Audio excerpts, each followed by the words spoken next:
This video was brought to you by Brilliant. As the 2024 presidential election approaches, American politics looks more divided than ever. Politicians across both Congress and the House are hurling abuse at each other, and the ideological divide between Republican and Democrat voters looks wider than ever. The one thing, however, that both sides can apparently agree on is that both candidates are just too old. Joe Biden will be 82 next year, and he's been in government for more than 50 years. Somewhat unsurprisingly, the vast majority of Americans, including most Democrats, think that he's simply too old to be president. While Trump is a bit younger, he'll be 78 next year, that would still make him the oldest president to be inaugurated in US history. In fact, when he was inaugurated in 2017, at the sprightly age of 70, he was the oldest US president in history, breaking the record previously held by Reagan, who was 69 when he was sworn in 1981. While it hasn't garnered as much media attention, Trump also made a series of gaffes that suggest he's not as sharp as he was in 2016, and has definitely been less articulate than he was 4 years ago. The most glaring case here is his reoccurring habit of confusing Biden with Obama. Leading by a lot, including Obama. I'll tell you what, you take a look at Obama and take a look at some of the things that he's done. This is the same thing. The country is very divided. And even right-wing commentators have been noticing, and groups supporting DeSantis started trying to weaponize his cognitive decline against him. Trump himself acknowledged these concerns earlier this month when he claimed that he was making mistakes deliberately as a form of sarcasm. Anyway, we don't want to get into debate as to whether or not Trump was being sarcastic, but the point we're trying to make here is that both candidates here are unprecedentedly senior. So in this video, we're going to take a look at why US politicians are so old, and why this is probably a bad thing.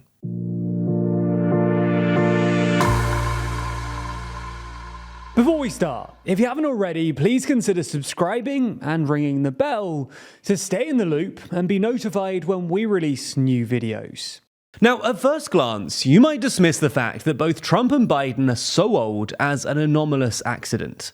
After all, only a decade or so ago, both candidates, Barack Obama and Mitt Romney, were actually pretty young. However, while it's of course true that both Biden and Trump's candidacies are consequences of very specific dynamics within their respective parties, in general, American politicians are a lot older than their European counterparts.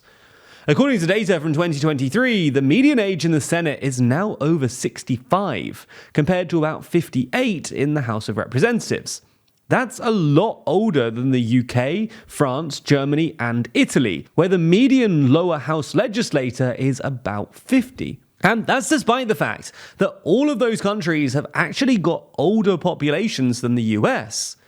Something is also true for their leaders. Biden is nearly twice as old as Meloni, Macron, and Sunak, who are all in their mid-40s, and 16 years older than Scholz.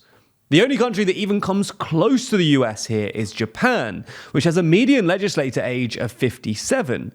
But that's largely because Japan has quite literally the oldest population in the world. On top of that, the median US legislator has also been steadily getting older. Since the early 80s, the median legislator has gotten about 25% older, going from 52 years old in 1981 to 65 today. At the same time, the median House representative has got about 20% older, going from 48 in 1983 to 58 today. And the thing is, we haven't seen a similar increase in European countries, where the median legislator age has remained relatively steady for the past decades. For these reasons, the US is often derisively described as a gentocracy, a state ruled by old people. So why is this? Well, it's in part because the US population has been getting older. As you can see from this graph, there's clearly a correlation between the median voter age and the median politician age. As voters get older, so do their representatives. And this is all just a symptom of the boomers' demographic dominance. Boomers account for both the biggest fraction in the electorate and the biggest fraction in Congress, with boomers accounting for over 20% of the US population, but an astonishing nearly 50% of congressional politicians. It's also partly because, thanks to an increasingly polarized electorate, members of Congress are more likely to seek and achieve re-election than they used to be. Somewhat astonishingly, today at an election, your average senator will have been in Congress for roughly 2 6-year terms, and your average House representative will have been there for a bit over 8 years. But that's not the only reason why American politicians are so old. Another big reason, as we see it, is America's two-party duopoly. Because your only real chance of getting into Congress is as a Republican or a Democrat. You have to go through the party bureaucracy before appearing on the ballot paper. And, well, this takes time. This is also why Japan has a high legislator age. Sure, it's got an old population, but it's only a bit older than Germany, and Germany has significantly younger politicians. Now, this is plausibly because Japan is a one-party democracy, which means that legislators have to spend ages climbing the metaphorical greasy pole, while German politics is more multi-party and coalitional, which means that no party is as big or bureaucratic as either the Republicans or Democrats in the US, or the Liberal Democrats in Japan, which means that it doesn't take as long to move through the ranks. Now, there are arguably some advantages to having older, longer-serving politicians. In theory, they might be more experienced, or better able to pursue long-term policy objectives.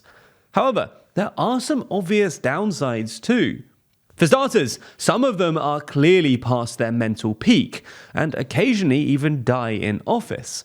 But perhaps more substantially, old people have very different political priorities to young people. Polling by Pew suggests that the policy areas with the biggest generational divides are illegal immigration, violent crime, moral values, the deficit, and drug addiction, with old people significantly more likely to describe these as very big problems.